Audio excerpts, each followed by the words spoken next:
621, Big 550 KTRS. When everyone else is losing their sanity, we like to check in with our next guest to bring us back to reality.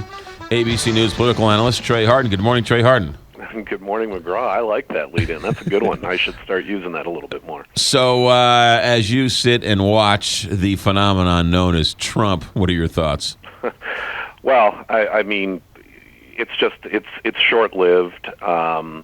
It's something that he's, I think, viewing as a little bit of a mini popularity contest among voters or people who are answering the phone for these polling calls right now when it's way, way early that are willing to take the time, I guess, to answer polling calls right now that are showing them a little support. So maybe, with all due respect to those folks, but maybe their motives need to be questioned a little bit. But, the people, the majority of people in this country and voters, both Republican and Democrats alike, are so sick and tired of partisanship, but more importantly, I think they're sick of the personal attacks in politics. They feel like it's unnecessary. They think that it takes time away from solving problems. So that's going to be his downfall, because clearly that's what he's trying to do to gain popularity or to make news for himself, is to personally attack people. Obviously recently just attacked John McCain. He attacked millions of immigrants from Mexico that have come into this country. So it's, the other thing too is there may be a couple issues where he is, it's good that he's shedding light on them, or that he may even be right on those issues, but he's not providing any details for a plan for solving those problems. So I think that the other candidates should not give him that much of attention. If they need to respond, but then quickly pivot to, talking about how they're going to help get this country back on track. So all the other politicians are handled, and they're nuanced. And then when they get a question, they can't sort of answer correctly. They sort of answer it in a dumb way, and that makes news. And so they're handled and they're stiff. But Donald Trump is not handled, and he's certainly not stiff. And even though he's playing a character, what are the odds, Trey Harden, that the public, even though they know he's a little bit of a bull in a china closet, at least embrace him because he's not handled and he's not stiff and he's real, and the public is yearning for anybody who is real?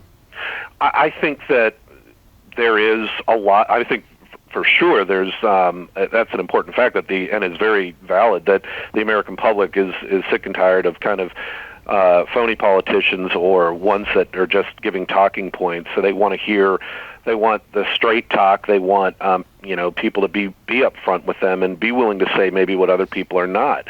I think that that's valid. I just don't think that he ultimately is going to fit that person for a lot of voters, because I think that you have to have somewhat of a balance. And yes, while they want people that are willing to speak their mind and are willing to take chances and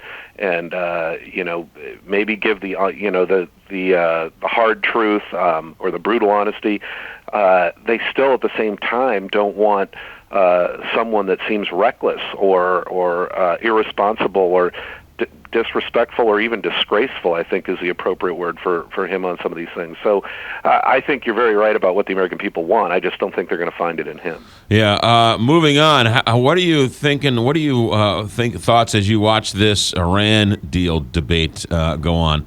Kind of interesting, even though many people are bashing it, they're not necessarily saying that they're going to vote against it.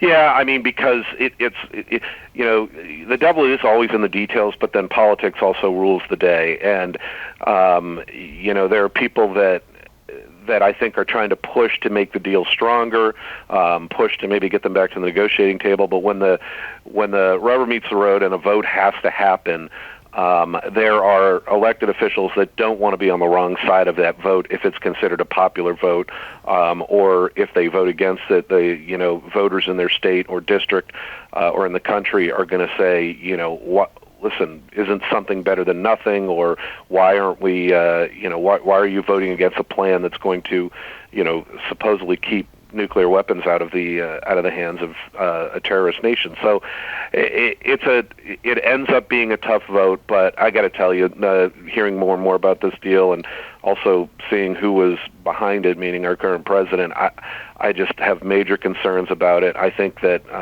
a lot of smarter people in this town have major concerns about it. A lot of people in the intelligence community have major concerns about it, and it really needs to be revisited before it even comes to a vote. Do you think if it comes to a vote, I mean, it can. I mean, they can't go back to and say, we want to change it this way, that way. It isn't a contract, a negotiation. It's sort of a take it or leave it. So, do you think it passes, or do you think it doesn't have the support? Well, I don't know in the Senate right now. I think that it's questionable, and from what I'm hearing, there are even a lot of Democrats that. Again, a lot of it goes to the relationship the president has with the Senate and even with senators in his own party. And when I say relationships, I mean lack thereof. He really has not cultivated one over time. So they don't feel like they owe him a vote or that there's a need to be loyal. And from what I'm hearing, there are a number of Democrats that really are not sure what they're going to do on this right now and could be even inclined to oppose it. So I think that it's very uncertain at this point. More importantly, can you explain why Bryce Harper cannot get a hit off of Matt Harvey? Well, it's bizarre. I can. I mean, even some of the greatest players of all time, have that one pitcher that is just their foil, and that they cannot.